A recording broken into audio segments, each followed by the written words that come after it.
Sejam todos bem-vindos a mais um episódio da nossa série de mensagens de escravos a filhos.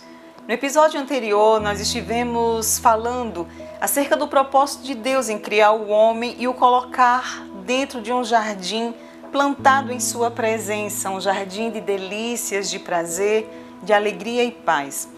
Vimos também que apesar do homem ter se desconectado da fonte que regava o seu jardim, fazendo com que ele andasse errante de desertos a desertos, em Cristo Jesus nos foi reconectado essa fonte, de modo que hoje não estamos mais dentro de um jardim, mas Jesus propiciou um jardim agora plantado dentro de nós. No episódio de hoje nós vamos estar falando um pouco sobre casamento. Eu não sei qual é a tua cosmovisão, a tua maneira de ver o mundo, sobre que bases está a estrutura das tuas lentes. Não sei se em bases filosóficas, ideológicas, culturais, talvez até em traumas familiares. Não sei pelas lentes que você tem visto o casamento. Muitos de nós fizemos uma construção, por vezes errada, baseada em experiências passadas dos nossos pais, dos nossos avós, das pessoas que estão à nossa volta, talvez assim como eu. Você tenha rejeitado essa ideia como uma boa ideia, porque não havia nada que lhe convencesse de que era um bom projeto. Mas aos 12 anos de idade, quando eu conheci Jesus e eu ouvir alguém falar, casamento é um projeto de Deus e tudo que Deus fez é bom, eu me rendi em oração e disse ao Senhor: Pai, se de fato o casamento é uma boa ideia do Senhor, na verdade, se casamento é uma ideia do Senhor, eu sei que ela é boa. E se ela é boa, eu quero viver os teus propósitos. Nesse episódio, eu quero convidar você a passear, muito embora ainda de maneira rasa. A proposta não é trazer algo profundo para você hoje nesse episódio, mas mesmo que de maneira rasa, te dar algumas bases, alguns fundamentos dos pensamentos do Criador. Muitos teóricos, muitos filósofos, muitos teólogos, muitas pessoas tentaram descrever, definir o que é família, o que é casamento. Mas se você é cristão, eu convido você a fazer uma volta à origem de todas as coisas. O que foi que Deus pensou? Como foi que Ele projetou o casamento? Nós vamos falar sobre 4 tópicos de maneira bem breve, mas vamos passear pela formação da mulher e o seu papel relevante para a humanidade, o que foi que Deus pensou quando criou a mulher.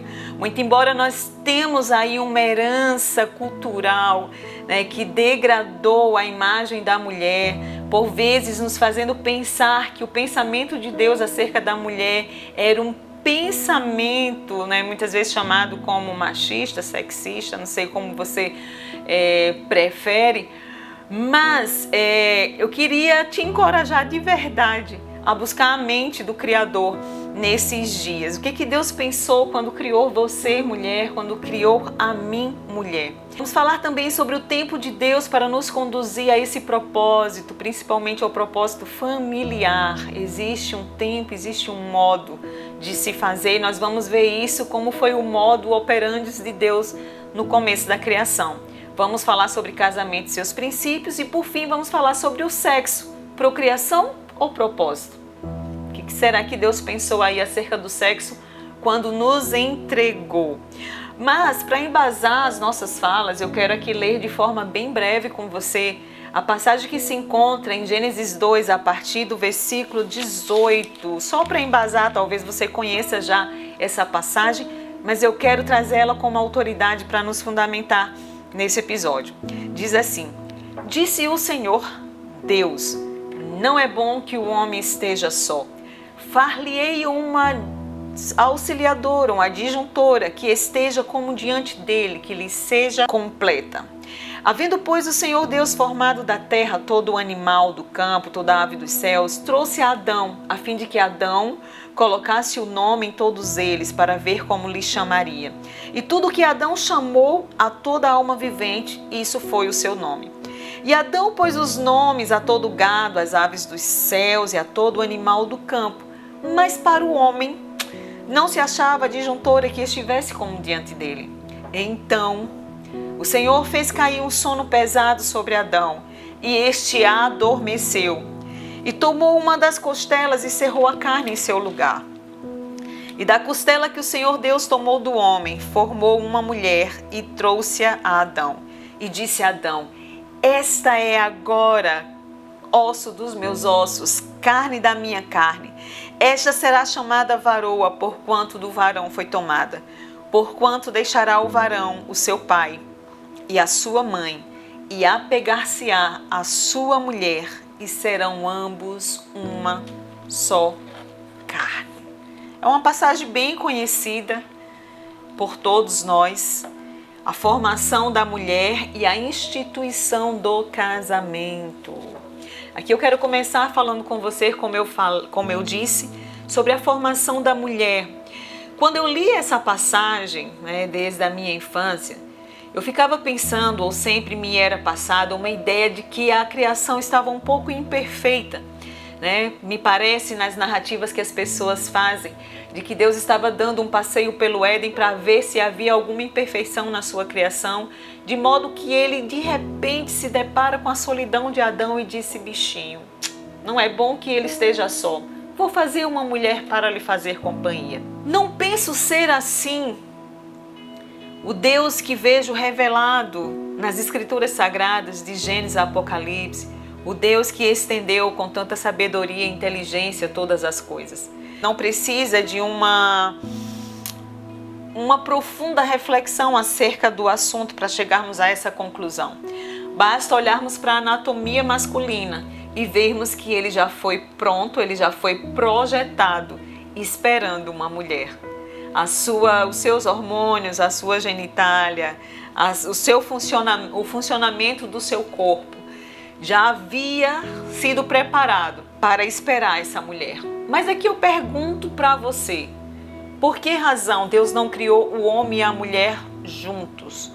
O que Deus queria nos passar? Quais os princípios que Deus queria trazer para nós? E fica aqui comigo que eu não vou validar aquilo que te passaram como o pensamento do Criador. A Bíblia diz que, muito embora Eva já estivesse dentro de Adão em forma de costela, ela ainda não tinha sido trazida à existência. Mas quando Deus determinou o tempo dessa mulher chegar, ele disse: eu vou fazer uma auxiliadora idônea. No hebraico, essa palavra é ezer kenegdo.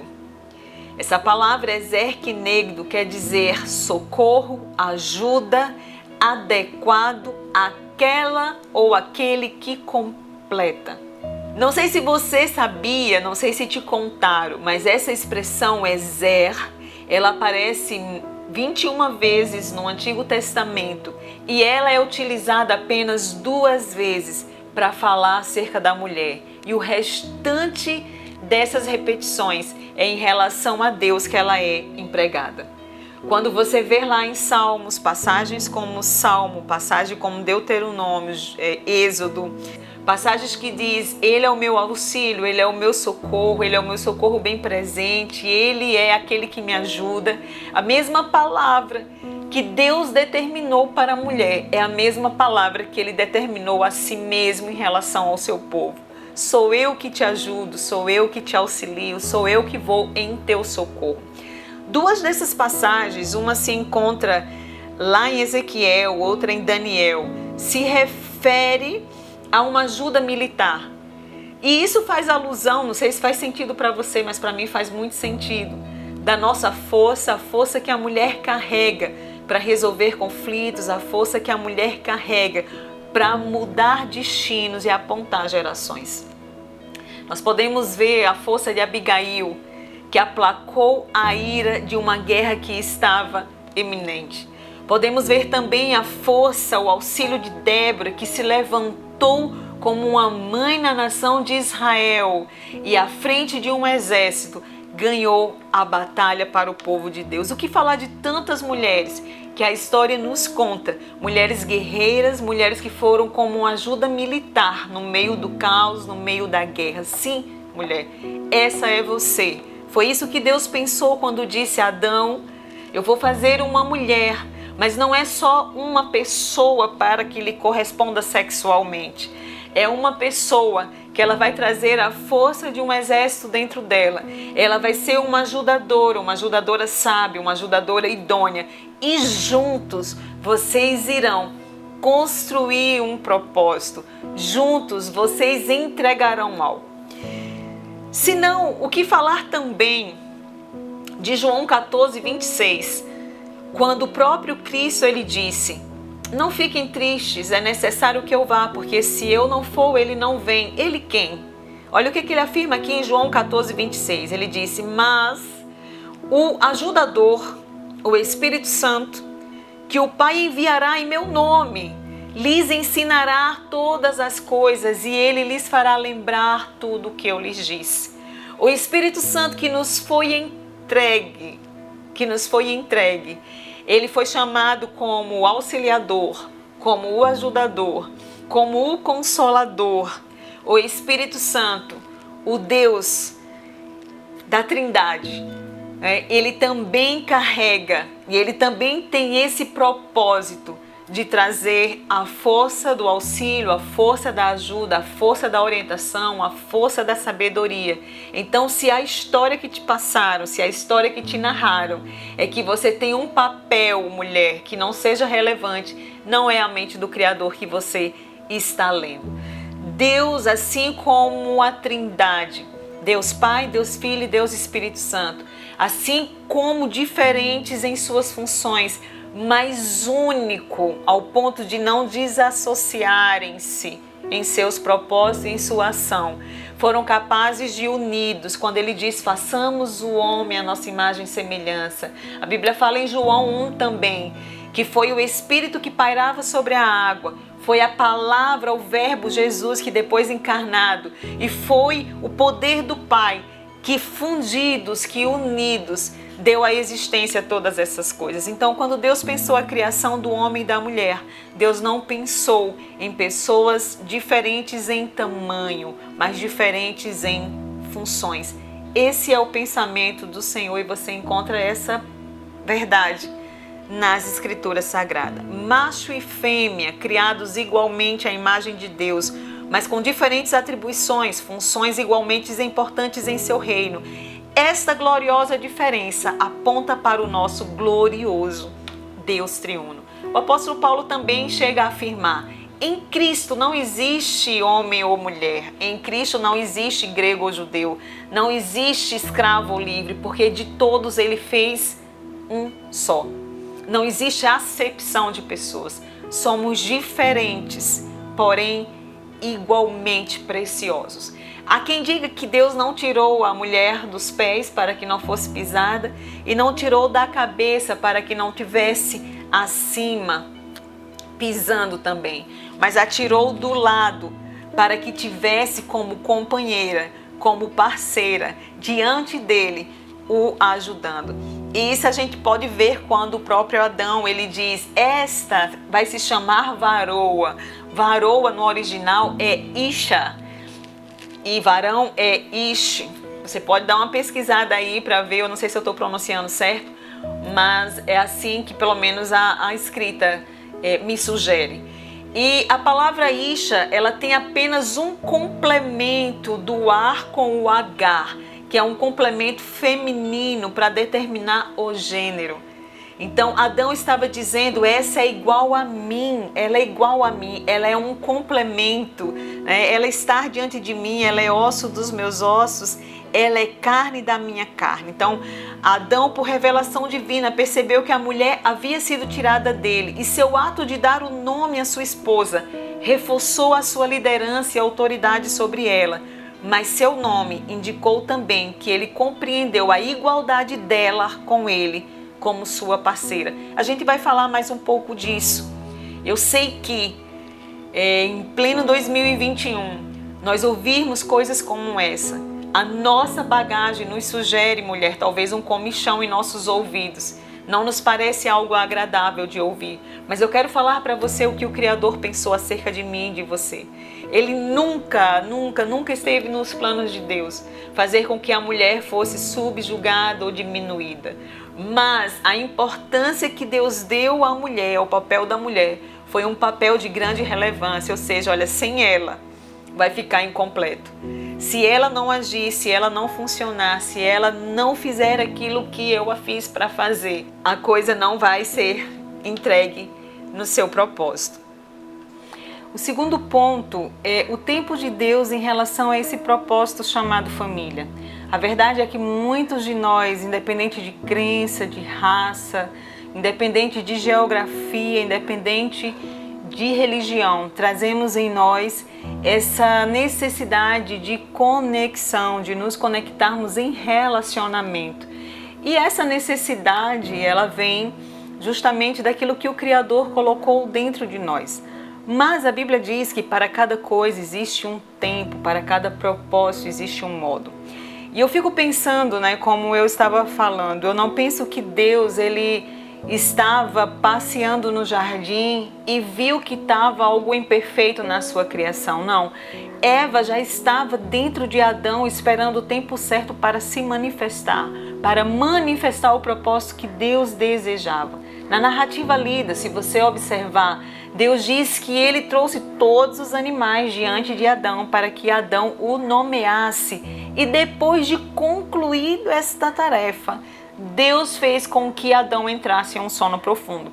Aqui nós podemos entender um princípio muito importante para o casamento. Além de você entender o tempo da maturidade para acolher essa vida conjugal, existe outro princípio também embutido aí nessa passagem.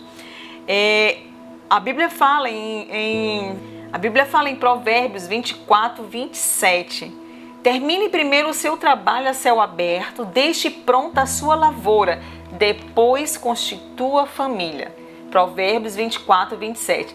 Esse é um princípio altamente relevante. Deus estava nos ensinando para as próximas gerações a importância do homem amadurecer nas suas responsabilidades em relação à sua vida profissional para depois constituir família. Deus primeiro dá uma atribuição para Adão lavrar e cuidar da terra, para só depois de nomear todos os animais, fazer aquela incumbência que Deus o havia atribuído. Depois disso é que o propósito vem à existência. Outro princípio que a gente pode aprender se encontra em Hebreus 10:36, quando a Bíblia diz assim: porque necessitais de perseverança, para que depois de haverdes feito a vontade de Deus, possais alcançar a promessa. Então toda a promessa ela é precedida da perseverança. Toda promessa, todo propósito é precedido da paciência, da perseverança e de fazer algo. Perceba que a Bíblia diz, depois de você haver feito tudo, depois de você ter concluído essa etapa da sua vida, você esteja habilitado a passar para outra etapa. Lá em Isaías 30, versículo 15, a Bíblia diz assim: porque assim diz o Senhor Jeová, o Santo de Israel, em vos converterdes e em vos repousardes, estaria vossa salvação. No sossego e na confiança estaria a vossa força, mas não quisesse. Existe um poder no descanso, existe um poder no Shabá, existe um poder na contemplação. Esse princípio nos ensina que existe algo que nós podemos e nós devemos fazer, mas existe uma segunda etapa que só Deus pode fazer. E é nessa etapa onde somos convidados a entrarmos em um sono profundo para que Deus possa trazer à existência aquilo que Ele já depositou dentro de nós. Assim foi com Adão. Adão recebeu uma tarefa, concluiu toda aquela tarefa, estava habilitado para a próxima fase e então ele entrou em um modo descansar em Deus, estar dependente, estar totalmente rendido nas mãos do Criador, para que o Criador traga à existência aquilo que já estava dentro dele. E nós podemos aprender esse princípio também aqui com essa passagem. Não sei se você já é casado, se você não é, que está assistindo esse episódio, mas aqui fica também um conselho a aplicar esse princípio na sua vida, perguntar a Deus, O que está faltando eu fazer? Qual animal está faltando eu dar nome para que eu esteja habilitada a passar para a próxima fase? Muitos de nós passamos o tempo nos debatendo, trabalhando muito, mas canalizando a nossa energia para o lugar errado. Então faça aquilo que Deus está te chamando para fazer. Entre na dependência de Deus e deixa Deus trazer à existência o propósito que Ele tem para a sua vida. Por fim, eu quero falar aqui sobre alguns outros princípios, mas antes de entrar nesses outros princípios, eu quero citar aqui Mateus 19:6. Não sei se você já ouviu alguém sugerindo que Adão e Eva eram personagens mitológicos, que a narrativa de Gênesis era um mito, não era verdade, coisa e tal. Mas se você é cristão, se você acredita em Deus, se você acredita na divindade de Jesus, que Ele veio à Terra para ser nosso Senhor e Salvador, você acredita também que as Escrituras deixadas foram validadas pelo próprio Jesus, então não tem como você fugir da verdade de que Adão e Eva são os nossos ancestrais, os ancestrais de toda a humanidade.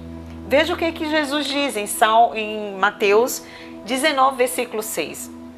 Ele diz assim: não tendes lido que o Criador desde o princípio os fez homem e mulher, e que disse, por esta causa, deixará o homem pai e mãe e se unirá à sua mulher, tornando-se os dois uma só carne?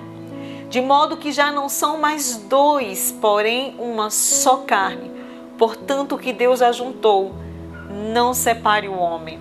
Jesus, quando perguntado acerca do casamento, Jesus responde com essa expressão: vocês não estão lendo as Escrituras? Vocês não ouviram o que as Escrituras dizem acerca do casamento? Qual foi o pensamento de Deus desde o princípio em relação a essa temática? Tá, então deixa eu lembrar vocês o que fala. E aí ele repete justamente a narrativa lá de Gênesis 2, validando não só Adão e Eva, mas validando as Escrituras, o Pentateuco, e as verdades ali contidas. Um dos princípios que nós podemos ver, como já falado, o homem ele precisa chegar a uma maturidade do ponto de vista não somente físico, não somente emocional e espiritual, mas também profissional. E quando eu falo aqui profissional, eu não falo no nível máximo, mas talvez o nível o bastante para você constituir uma família. O segundo princípio que Deus fala aqui é o deixar o pai e a mãe e unir-se à sua mulher. Será que esse é um princípio tão relevante assim para o Criador ter deixado nas Escrituras Sagradas para ser observado? O que Deus quer dizer é o seguinte: olha, deixa lá, não traz a tua bagagem, tampouco o teu pai e a tua mãe para dentro do teu casamento. E não traz também a tua bagagem. Muitas vezes as pessoas querem casar, mas querem trazer a figura da mãe para ser imprimida em sua esposa e vice-versa. E isso não dá certo.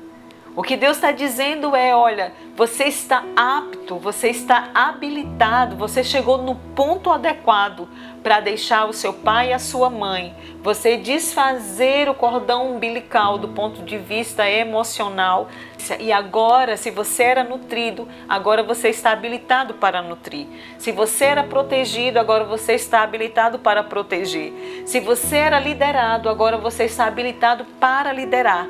E não tem como você fazer isso com as bagagens do seu pai e da sua mãe. Esses três princípios, eles não se confundem, E talvez por essa razão existam tantos divórcios. Tem pessoas que elas pretendem se unir, mas elas acham que basta estar junto.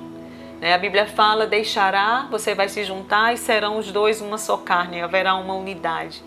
Não, a unidade, ela é precedida do respeito desses dois princípios. Não basta apenas estar junto.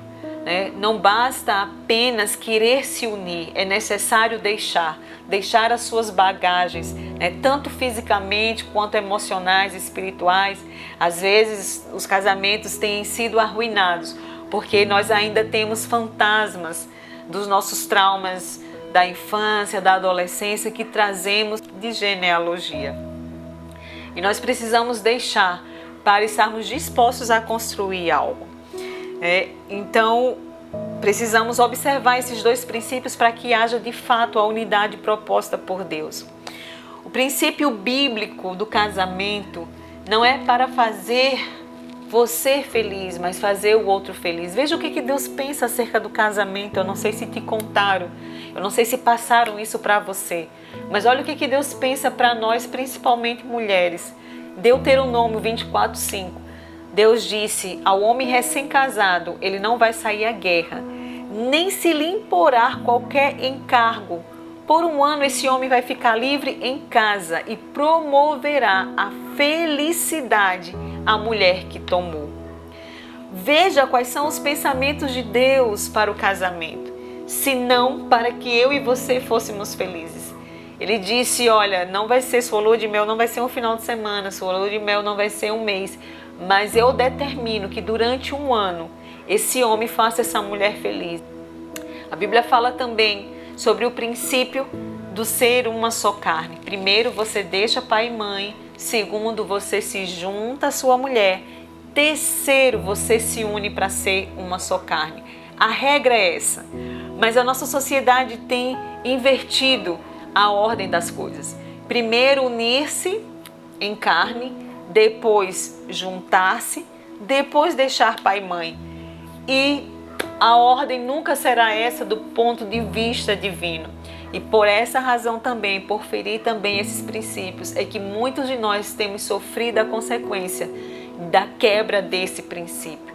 Nós temos sido chamados a essa revolução sexual, em que nós somos chamados a uma vida libertina, uma vida promíscua, uma vida de sexo com tudo e sexo com todos. Mas será que esse foi o pensamento de Deus quando Deus criou o homem? Será que tampouco Deus pensou o sexo do ponto de vista da santidade? Você sabia que durante muito tempo nos foi passado a ideia de que sexo era algo sujo, de que era algo pecaminoso e de que por muitas vezes foi sugerido inclusive que ele era o pecado capital? Adão e Eva teriam praticado sexo no paraíso e por essa razão eles foram expulsos de lá. Não existe mentira mais deslavada que nos contaram, seja de forma direta ou indireta, do que essa. O sexo é um bom projeto de Deus, o sexo é uma boa ideia de Deus e ele foi feito para usufruir dentro do casamento. O primeiro casamento foi celebrado pelo próprio Deus. Deus celebrou este casamento. Adão e Eva não tinham pai e mãe. Mas naquela celebração, quando Deus estava instituindo, deixará o homem, o pai e a mãe e unir-se à sua mulher, Deus não estava falando propriamente para Adão, mas para a sua posteridade. Disse: olha, aqui é o exemplo, eu vou fazer o primeiro casamento e vocês fazem em meu nome os demais casamentos. A ordem é essa: deixa pai e mãe, se une, se junta e depois vocês se tornam uma só carne. Então Deus preparou o sexo para ser usufruído dentro da bênção matrimonial. Como eu falei para você, eu não sei por quais lentes você tem visto o casamento. Eu não sei por quais construções você tem pautado a sua vida. Mas se você é cristão, se você tem Jesus e a palavra como uma regra de fé e prática, você precisa voltar à origem de todas as coisas. Não é aquilo que te contaram, que o teu professor contou, que a tua colega contou, que o teu colega contou, mas aquilo que Deus contou, que foi que Deus pensou desde o princípio. E sabe por que nós fazemos muitas rotas? Sabe por que muitas vezes nós estamos em desertos infindáveis, angústias infindáveis, colecionando frustrações? Porque nós estamos constantemente nos insurgindo contra os princípios de Deus. Nós estamos constantemente querendo funcionar de modo adverso ao qual nós fomos criados. Não tem como a conta fechar, não tem como dar certo. E isso não é uma palavra pessimista. Você foi criada para dar bom, você foi criado para dar certo. Deus criou para a felicidade, Deus criou para a unidade, Deus criou para a completude. Mas para que cheguemos à completude daquilo que Deus pensou, é necessário que nós respeitemos os princípios estabelecidos pelo próprio Deus. Você sabia que quando Deus fala, eles serão dois, uma só carne? Isso tem duas prefigurações, dois significados. A primeira é o sexual mesmo, porque no ato sexual, somente no ato sexual, o homem e a mulher se tornam uma só carne. Existe uma junção de carne, existe uma unidade onde essas carnes se encontram, onde elas se entrelaçam a ponto de ficarem um só.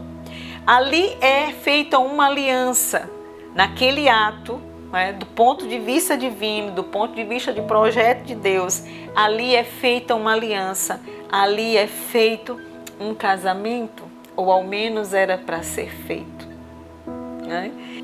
O sexo é uma aliança. Por essa razão, 1 Coríntios 6,16 vai afirmar, talvez não tenham te dito isso, mas eu vou te dizer, 1 Coríntios 6,16, vocês não sabem que aquele que se une a uma prostituta é um corpo com ela? Pois como está escrito, os dois serão uma só carne. O apóstolo Paulo aqui está fazendo referência exatamente a essa passagem de Gênesis, dos dois serão uma só carne, está falando exatamente sobre essa junção sexual. Ele diz, vocês não sabem, ninguém disse a vocês que se você tem sexo com uma prostituta, você está se juntando, né? Existe uma junção de espírito, existe uma aliança que você está fazendo com ela. Assuntos como esse nós não gostamos de ouvir, mas está lá na palavra. Está lá na palavra como princípio. Deus não nos fez para prostituição, Deus nos fez para santidade. E santidade não tem a ver com o não fazer sexo, tem a ver com o fazer sexo dentro da aliança que Deus projetou para o homem e para a mulher. Então, essa junção, ela acontece não só na carne. A carne é uma simbologia, mas ela acontece no espírito. Então, o que Deus pensou para o homem e para a mulher? Quando Deus pensou o homem e a mulher, né? Talvez nos foi passado a cristandade, eu não sei aonde a igreja falhou, eu não sei aonde essas mentiras entraram na cristandade, ao ponto de ser passado para nós o sexo, né, como algo impuro, ao ponto de pessoas que não casam, né, talvez elas sejam consideradas mais puras do que outras, mais santas do que outras. Não, o projeto de Deus foi permitir com que nós usufruíssemos de tudo que Ele tem para nos dar, dentro da proteção do casamento. A Bíblia, do ponto de vista do matrimônio, ela traz um propósito, o matrimônio carrega um propósito divino. E aqui eu quero encerrar esse episódio com você, fazendo lembrar de quando Deus plantou, Deus fez o mundo. E a Bíblia fala que Ele criou o mundo, mas Ele escolheu uma geografia para plantar um jardim. E Ele pôs esse homem nessa geografia. Nessa geografia, Ele disse que plantou um jardim no Éden, e o Éden é a sua presença. Quando a Bíblia fala que eles estavam aptos para procriarem, para multiplicar-se, para expandir e para povoar a terra, o intuito de Deus era que aquele homem e aquela mulher, através das gerações, através daquilo que eles iam multiplicar, fosse expandindo esse Éden por toda a terra. Se os meus descendentes, quanto mais fossem multiplicados, mais territórios eles iriam conquistar, mais aquele Éden tomaria parte de todo o globo terrestre. Mas não foi isso que aconteceu, nós vamos ver nos próximos episódios. Mas vamos ver também que em Cristo Jesus até esse projeto foi resgatado. Deus nunca desistiu do seu projeto família. Deus nunca desistiu do seu projeto casamento. E é através do casamento, é através da família, aonde Deus ele vai implantar, aonde Deus ele tem implantado o seu reino pelas gerações. Talvez por essa razão, a família durante tantos anos tem sido atacada nas suas bases estruturais. Talvez por essa razão, as mentiras acerca de quem a mulher é, de quem o homem é, do que a família significa, tem sido tão perpetrada nas gerações, a fim de que nós não saibamos o que o Criador pensou acerca de mim, acerca do homem, acerca da família e acerca das gerações. Mas eu quero deixar aqui para você, para concluir, Efésios 5, 28 e 29, quando a Bíblia diz assim: assim também os maridos devem amar a sua mulher como ao próprio corpo. Quem ama a esposa ama a si mesmo, porque ninguém jamais odeia a sua própria carne, antes a alimenta e dela cuida, como também Cristo faz com a igreja. Quando Deus decidiu exemplificar o seu relacionamento com o seu povo, Ele escolheu o casamento para exemplificar aquilo que Ele pensa em relação a Cristo e a sua igreja. E Ele disse: maridos, ame as suas mulheres como Cristo amou a igreja e assim por ela se entregou. Imagine que aquilo que Deus pensou para mim, mulher, foi ter alguém ao meu lado que me amasse com o mesmo amor, com um amor semelhante ao que Cristo amou a sua igreja. E que amor foi esse que Cristo amou a sua igreja? Um amor sacrificial, um amor que entregou a si mesmo para proteger, para resgatar, para cuidar, para curar a sua igreja. Esse é o projeto de Deus para a mulher. Esse é o projeto de Deus para o casamento. É nutrir essa mulher do amor sacrificial semelhante ao de Cristo Jesus. Mas o que foi que Deus pensou quando fez você, mulher? O que foi que Deus pensou quando criou você nessa mesma perspectiva de Cristo e a igreja? O pensamento de Deus acerca de nós foi: vós, mulheres, honrem os seus maridos. Sujeitem-se a ele, honrando e respeitando a liderança desse homem. Como eu falei para vocês, esse é um tema que os nossos ouvidos não gostam muito de ouvir. Nós gostamos dessa ideia de saber que devemos ser amada com esse amor sacrificial, mas não gostamos da ideia quando ouvimos Deus dizer: vocês, mulheres, honrem os seus maridos, respeitem os seus maridos, estejam ajudando. Lembra que submissão é estar debaixo da missão, é ajudando na missão, é estar olhando para a mesma direção. Parece que isso chega de forma gravosa nos nossos ouvidos pela herança que nos foi passada. Mas eu quero dizer para você que Deus fez a coisa para funcionar. Deus fez a coisa para dar certo. E não é difícil honrar um homem que lhe ama como Cristo amou a igreja. Não é difícil amar uma mulher que honre e respeite e estar debaixo, ajudando. E quando eu falo debaixo, eu não falo debaixo dos pés, eu não falo subjugado, eu não falo subalterna, subserviente. Eu estou falando de estar conectada à missão que Deus entregou a esse homem.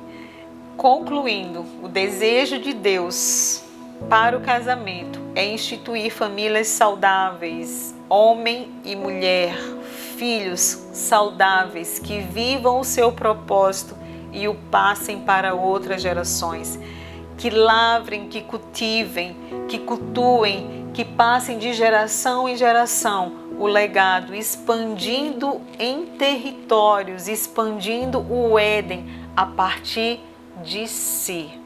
Então, diferente do que nos foi passado, o sexo ele não tem a visão restrita da procriação, mas a visão do propósito. O propósito passa pela procriação. É diferente. Existe um propósito escondido na procriação que advém do sexo. Então nós vamos estar falando em outros episódios, em outros projetos, aprofundando mais essas temáticas. Como eu falei desde o começo, a ideia é trazer algo superficial nesse primeiro momento, mas eu desejo que Deus tenha falado ao seu coração. Não sei se você é casado, casada, mas eu quero te convidar nesse episódio a voltar os teus olhos para o que a Escritura Sagrada diz. Deus, o que está faltando? Qual o animal que eu ainda não nomeei? ou qual o princípio que eu quebrei e que eu preciso refazer a minha rota, porque o Senhor fez para dar certo e vai dar certo. Te aguardo no próximo episódio. Deus te abençoe. Deus traga revelação do seu coração. Deus traga a cosmovisão dele para a tua vida. Em nome de Jesus.